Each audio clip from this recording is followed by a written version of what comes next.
éviter que les œufs n'éclatent pendant la cuisson, il suffit de mettre quelques cure-dents dans la poêle.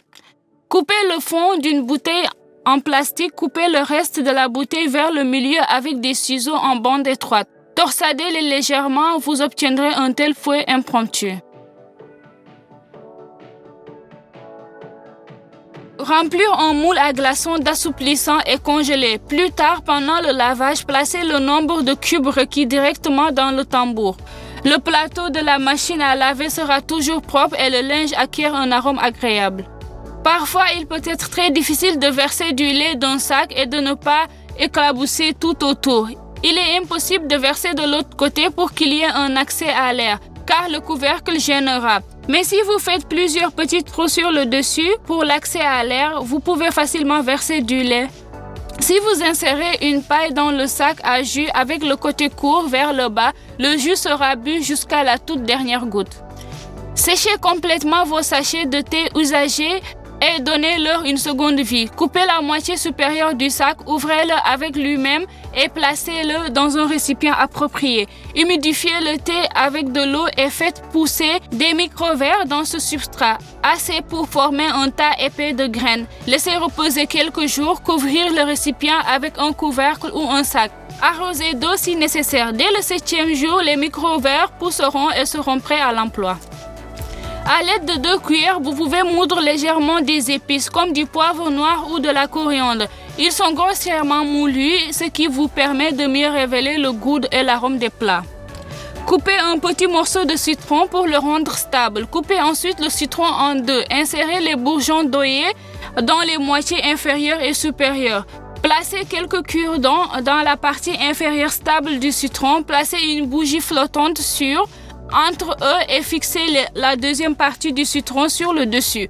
Vous obtenez un tel design amusant. Allumez une bougie et l'air chaud intensifiera l'arôme des clous de girofle et du citron. C'est juste parfait. Après avoir pressé le jus de citron, ne jetez pas les peaux. Coupez-les en petits morceaux et placez-les dans des moules à glace. Versez le vinaigre de table et congelez. Ce sera un excellent outil pour nettoyer et désinfecter le broyeur de cuisine. Vous pouvez utiliser 3 à 4 cubes à la fois et obtenir une agréable saveur de citron. Après décongélation, ne déplacez pas la viande hachée du sac. Faites une petite dépression au centre et mettez-y. Fermez le sac et mélangez la viande hachée à l'intérieur du sac et en même temps battez-la bien immédiatement. Très pratique, les mains ne se salissent pas et la viande hachée se défend parfaitement. Battez la viande hachée jusqu'à ce qu'elle devienne complètement homogène et que de tels fils de protéines apparaissent grâce auxquels tout plat, qu'il s'agisse de boulettes de viande ou de boulettes de viande, se révélera très juteux et ne s'effondrera certainement pas pendant la cuisson.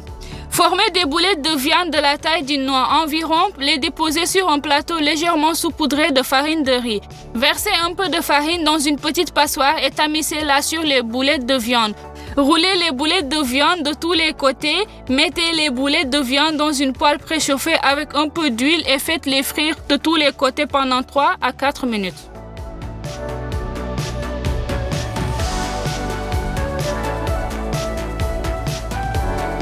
Préparez la sauce aux légumes, coupez l'oignon en petits cubes. Beaucoup se demandent pourquoi faire des coupes transversales dans les moitiés d'oignon. Car une fois coupé, il s'effondre encore. Regardons clairement. Sur l'une des moitiés, faites d'abord des coupes transversales, puis longitudinales et coupez l'oignon. Lors de la coupe, l'oignon s'émiette immédiatement en cubes. Sur la seconde moitié, nous ne ferons que des coupes longitudinales et nous obtiendrons de telles marques qui doivent encore être divisées pour faire des cubes. Mais en général, comment couper les oignons est une question de goût. Pour préparer la sauce, faire revenir l'oignon jusqu'à ce qu'il soit tendre et doré. Puis ajouter les carottes et la branche de céleri coupée en dés, ainsi que les gousses d'ail. Cuire les légumes en remuant de temps en temps pendant au moins 5 à 7 minutes. Puis, versez les tomates râpées dans la casserole, salez un peu et couvrir la casserole avec un couvercle. Laissez mijoter à feu doux pendant environ 25 à 30 minutes. Si la sauce épaissit trop vite pendant la cuisson, n'oubliez pas d'ajouter de l'eau. Au bout d'une demi-heure, goûtez pour le sel. Ajoutez du sel si nécessaire. Pour équilibrer le goût, je recommande de sucrer la sauce. Ajoutez des feuilles de basilic vert à la sauce. Vous pouvez également utiliser des feuilles séchées. Préparez des boulettes de viande frites. Vous pouvez les servir avec n'importe quel plat d'accompagnement. Les boulettes de viande sont obtenues de la manière du polpetto italien.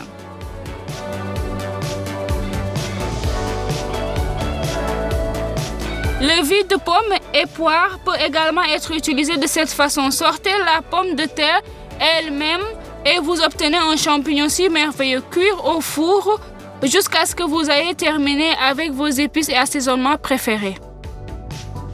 Comme vous le savez, la pelure d'oignon est riche en un grand nombre de composants biologiquement actifs, dont les vitamines. Je vous conseille donc de ne pas la jeter.